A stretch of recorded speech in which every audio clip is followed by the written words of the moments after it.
Bonjour à toutes et à tous. Comme ça a été dit, je suis en charge du développement durable et d'une partie de la stratégie pour Schneider France. Aujourd'hui, je vais vous parler d'un sujet d'actualité qui est en particulier le rôle de l'intelligence artificielle dans la transition énergétique pour le bâtiment, mais plus largement, le raisonnement qu'on va essayer de dérouler s'applique à l'usage des technologies de l'information au service de la transition énergétique. Alors, comment ça marche? Il y a un peu. Ah, ok. Alors, il y a. Ok. Bon, donc. Ouais, d'accord. Ok. La présentation, en fait, elle va s'appuyer sur les travaux d'un département chez nous qui s'appelle le Sustainability Research Institute, dont l'objectif est de contribuer à des travaux de recherche académique sur des sujets de transition énergétique, environnementale, et notamment en regardant le rôle des technologies. Ça nous sert à alimenter la prise de décision à la fois dans la sphère économique, mais aussi à contribuer dans la sphère publique. Donc le sujet qu'on va regarder, on va le regarder à deux niveaux. J'en ai parlé, le rôle en particulier de l'intelligence artificielle dans la transition énergétique, environnementale plus largement pour le bâtiment. On va le regarder à un niveau macro, et puis on va le regarder au niveau d'un cas d'usage bien spécifique sur lequel on a travaillé chez Schneider Electric. Alors concrètement, pourquoi en fait on se pose cette question? Bon, ça cache un peu, mais je pense que vous aurez la substance. Je pense que personne dans la salle ignore le poids des technologies de l'information et de la communication dans les émissions de gaz à effet de serre au niveau mondial, malheureusement toujours en croissance. Et cette part, elle est elle-même croissante et on va le voir dans quelle mesure, dans quel ordre de grandeur. On est aussi là pour discuter le rôle que ces technologies peuvent jouer pour apporter des solutions à la transition énergétique, que ce soit de l'efficacité énergétique, d'électrification, d'intégration des ENR dans le réseau et même de l'optimisation des usages. Malgré tout, une fois qu'on a posé ça, le décliner de façon précise et faire le rapport coût-bénéfice à l'échelle d'une technologie, à l'échelle d'un cas d'usage, ça reste aujourd'hui très compliqué. Et c'est d'ailleurs ça qui entraîne un certain nombre de débats autour de l'utilisation de l'IA, des effets directs, indirects, et qui empêchent une prise de décision parfois à tous les niveaux. Et on va voir pourquoi ce positionnement et cette évaluation des coûts et bénéfices, elle est importante pour pouvoir guider la prise de décision à tous les niveaux. Donc, par rapport à ça, et c'est là que Schneider Electric s'est positionné, à la fois à travers les travaux de notre Sustainability Research Institute, pour proposer un cadre méthodologique d'évaluation des impacts nets, et on va voir qu'on l'a appliqué à un cas d'usage spécifique dont je vais vous parler plus en détail, à savoir de l'utilisation de l'intelligence artificielle, en particulier pour le pilotage de la CVC dans du bâtiment. Donc, maintenant que je vous ai déroulé le programme, le poids des technologies de l'information et de la communication, il est croissant dans les émissions mondiales. Aujourd'hui, on est à environ 3% du total des émissions mondiales. Reparti.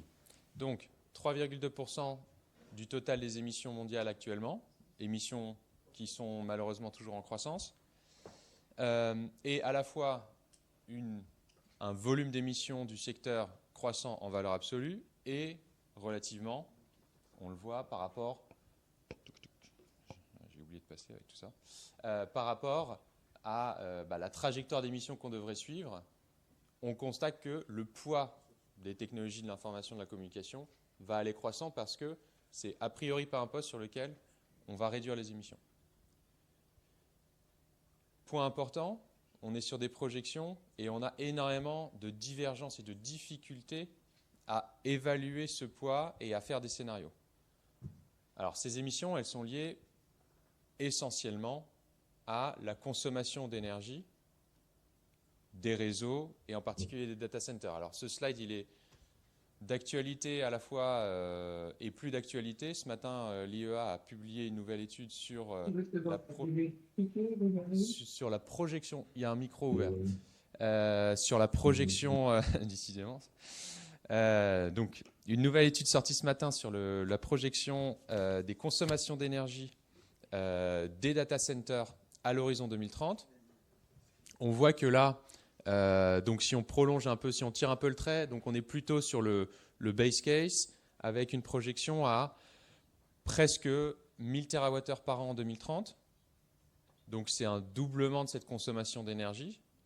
Et ce doublement, il est drivé par l'augmentation de la consommation due à l'intelligence artificielle, qui, elle, va faire x4 d'ici 2030.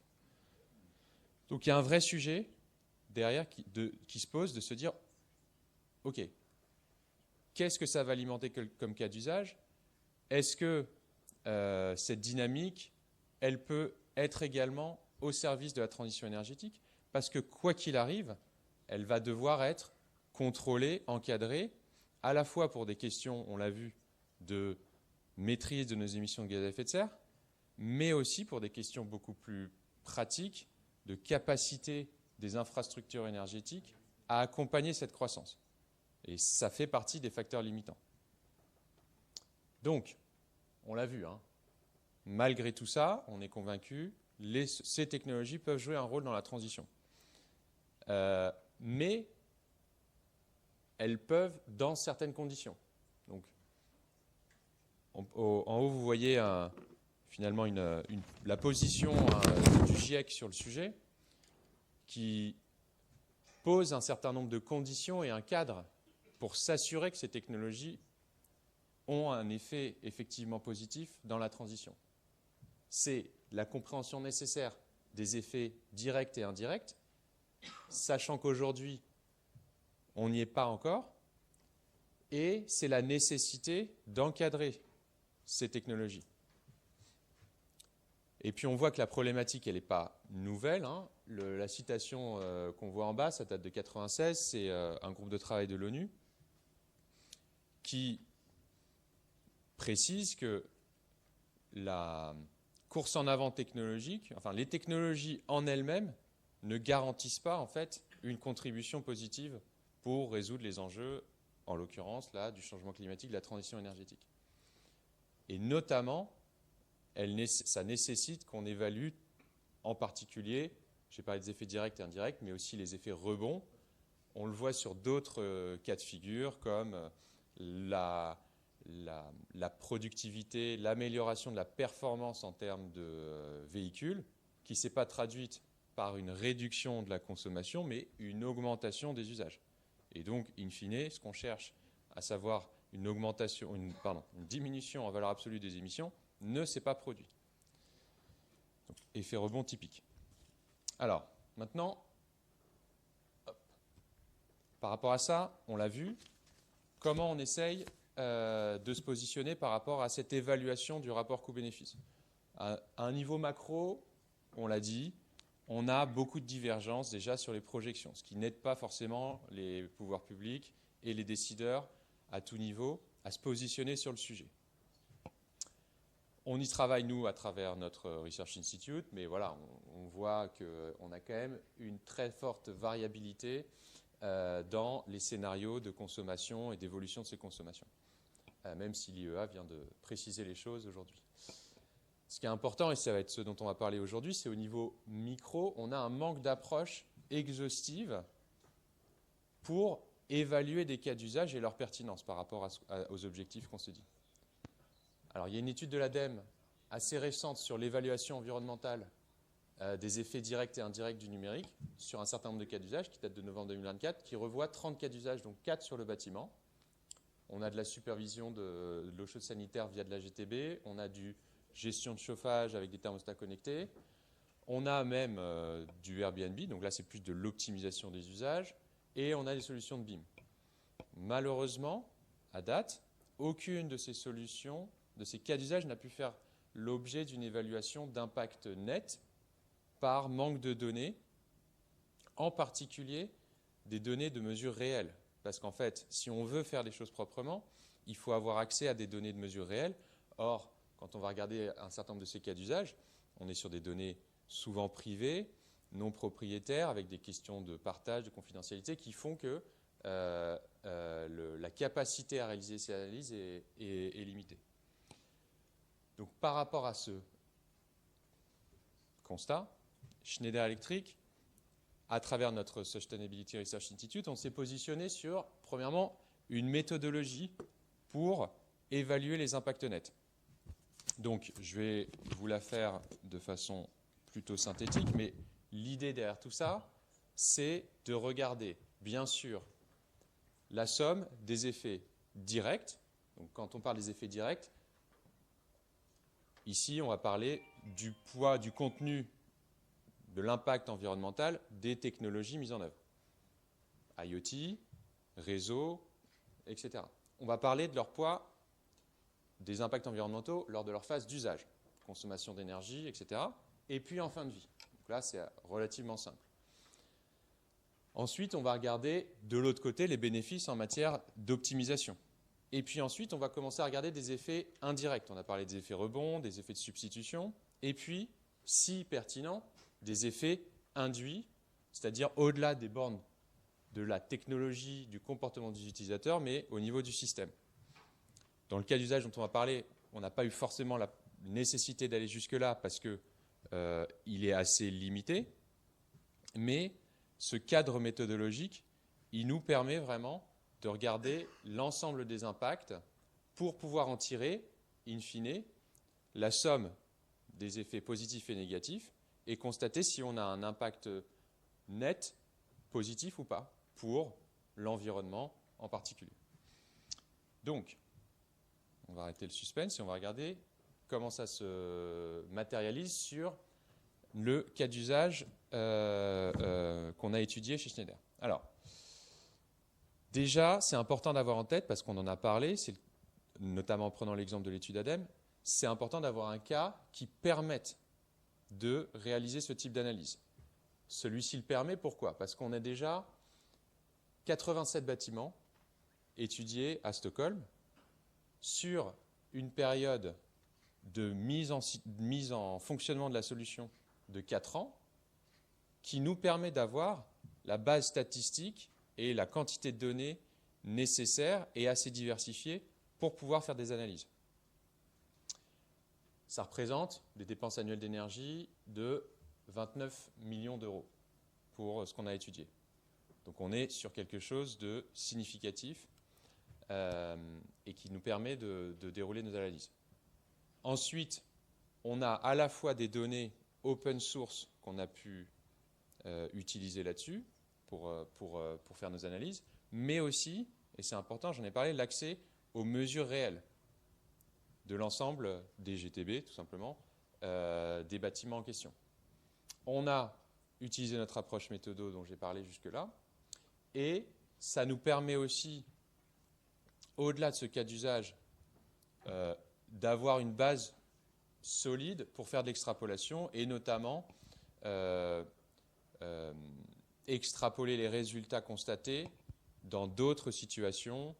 On le verra, on verra alors qu'on a constaté des bénéfices nets, mais que ces bénéfices nets dans un contexte différent, typiquement sur des pays avec des mix énergétiques beaucoup plus carbonés, sont, j'allais dire, décuplés. On n'est pas loin de ces ordres de grandeur.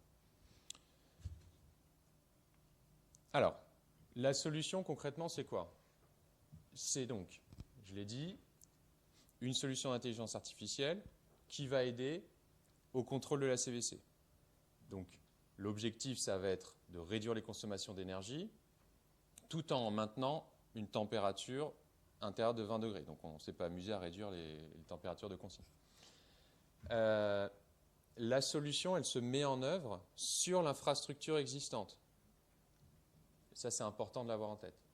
Et, bien sûr, elle nécessite de s'appuyer sur un grand ensemble de données qui sont à la fois des données alimentées par le système de GTB du bâtiment et des données externes, météo, données du réseau énergétique, etc.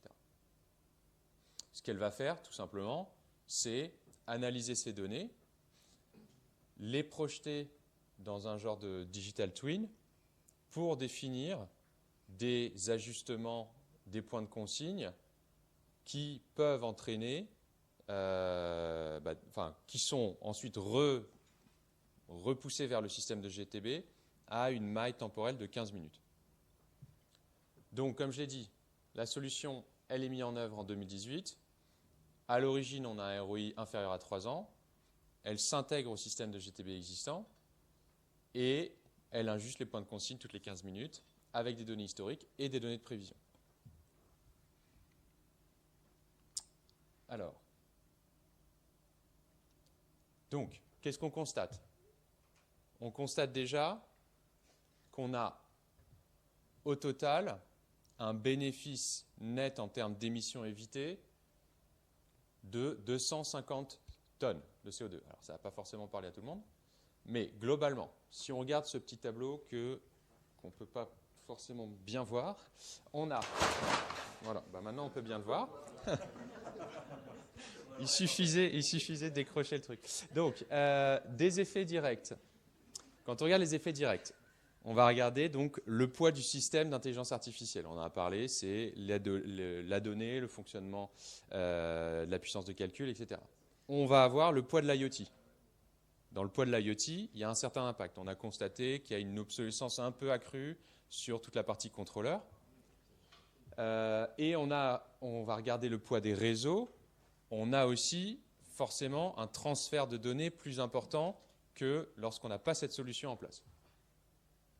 Donc là, on a des effets négatifs, mais donc positifs au sens des émissions supplémentaires.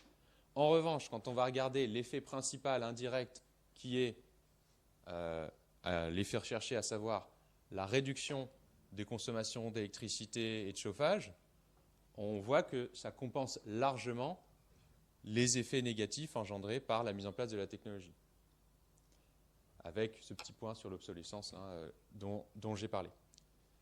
Donc au total, un bilan largement positif. Maintenant, si on veut parler un peu plus concrètement sur des métriques qu'on maîtrise, c'est moins 3,5% sur le chauffage, moins 9% sur la consommation d'électricité. Donc derrière, c'est aussi un ROI qu'on avait envisagé, donc anticipé inférieur à 3 ans, et qui est plutôt autour des 2 ans.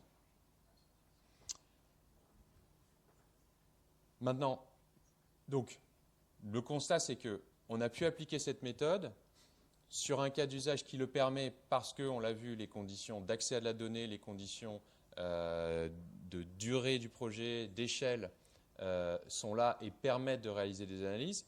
Et on constate donc des effets positifs nets. Alors, qu'est-ce qu'on en fait maintenant? Déjà, c'est important pour nous parce que ça nous permet de nous conforter sur la pertinence de cette technologie, à la fois sur les résultats, mais aussi sur le fait qu'elle a un potentiel dans le sens où on l'a appliquée sur une base installée, donc avec un déploiement relativement simple, qu'on a aussi des bénéfices qui ne sont pas mesurés dans cette étude, mais qui ne sont pas négligeables dans le sens où ça permet de faciliter, simplifier le travail des opérateurs. On est sur un système auto-apprenant donc, qui, comme on l'a dit, optimise les points de contrôle. Derrière, on n'est pas en train de dire qu'on n'a plus du tout besoin d'ingénieurs pour gérer ce système. En revanche, leurs déplacements sont beaucoup plus prévisibles, sont beaucoup plus optimisés, leurs tâches aussi sont plus prévisibles, et donc on a des bénéfices de ce point de vue-là. Et puis donc un bon potentiel de déploiement, parce que justement c'est une technologie qui est pertinente sur des grands ensembles de bâtiments qui peuvent être avec une certaine hétérogénéité du point de vue de l'instrumentation et des technologies employées. Donc positif de ce point de vue-là.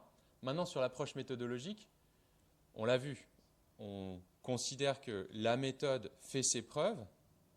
Maintenant, on a besoin de le répliquer sur d'autres cas d'usage pour en démontrer les bénéfices et valider finalement leur déploiement.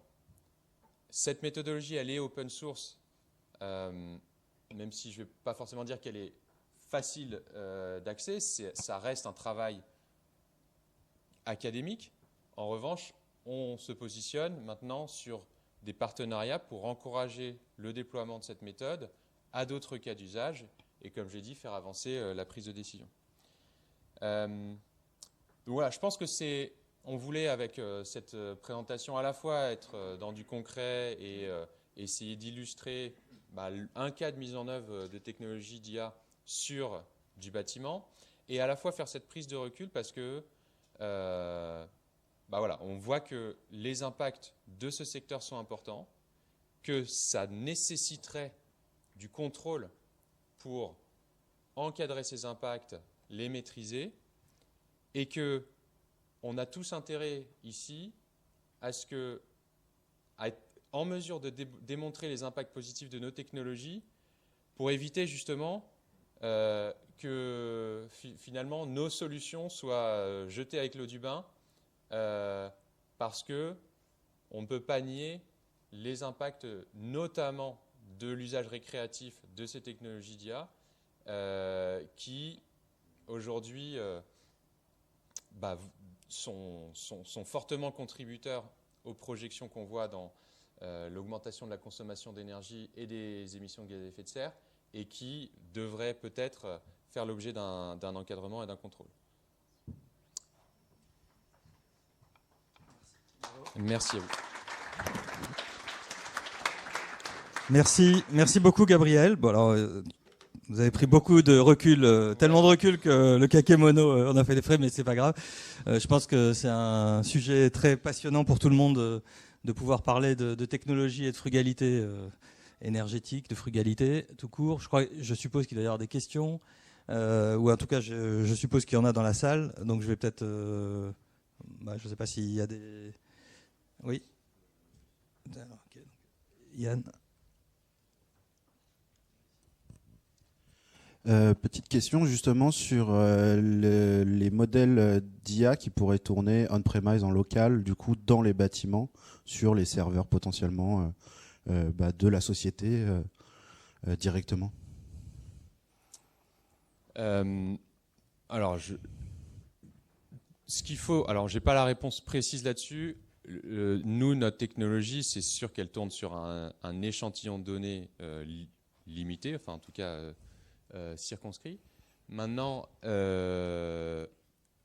la taille critique, le niveau de disponibilité de la donnée pour pouvoir mettre ça en place à l'échelle d'un parc, je ne saurais pas vous répondre précisément si c'est les 87 bâtiments, si on est sur une taille minimale ou raisonnable. En tout cas, c'est sûr que pour alimenter l'IA, quelle qu'elle soit, il faut de la donnée. Et donc, ça nécessite d'avoir des bases de données, de l'historique pour pouvoir faire tourner ces modèles-là. La solution, aujourd'hui, elle n'est pas encore disponible en France. Ça devrait l'être sur la seconde partie de l'année. Et donc, on aura plus de réponses concrètes à apporter là-dessus. Alors, des questions. Alors, il y avait Jacques et Christophe. L'utilisation dans le bilan carbone global entre les gains et les bénéfices et la consommation. J'imagine que la consommation de l'IA nécessaire à l'approche CVC, elle est quantifiée par rapport à un modèle quelconque, parce qu'on pourrait se dire que si on n'utilisait pas l'IA, elle tournerait quand même. Les modèles économiques, le modèle de quantification de l'IA dans votre rapport, dans le gain, dans le petit tableau qu'on a vu. Oui, alors on est sur des effets incrémentaux, c'est-à-dire qu'on le calcule en fonction de la puissance de calcul mobilisée par rapport aux opérations et aux flux de données nécessaires à la mise en œuvre de la techno. Et donc, on alloue une part, finalement, de l'ensemble de l'infrastructure et de la puissance de calcul à cet usage, quoi. Donc voilà, donc je sais pas si ok. Oui, moi j'avais une question là sur le tableau là des les consommations. Oui, celui-là, là. Ouais. Quand vous prenez la consommation réseau, c'est la consommation réseau de l'IA ou c'est la consommation du réseau? Non, du réseau. Il y a une case pour Oui, l'IA on et est il y a une d'accord, case tout pour ça, le c'est mutualisé. Par exemple, l'impact des capteurs, ce que j'expliquais tout à l'heure, on peut le Ouais. mutualiser entre plusieurs services. Donc, Oui, tout à fait. Mais nous, on peut aussi identifier la part de consommation du réseau liée à cet exercice-là. Donc, ça ne nous empêche pas de l'allouer. On ne dit pas qu'on n'a pas un petit peu de surallocation en fait, d'un certain nombre d'impacts. Mais pour faire les choses correctement, on prend la part liée à ce cas d'usage, à la consommation sur le réseau, sur le système d'IA, sur une partie de l'IoT. j'étais en train de me demander si on n'aurait pas intérêt à monter un indicateur de mutualisation. Mais C'est des discussions qui peuvent avoir lieu, en tout cas. Nos équipes, comme je le dis, sont à la fois en recherche de cas d'usage, de partenariat. C'est des approches plutôt académiques, mais je pense que tout est ouvert.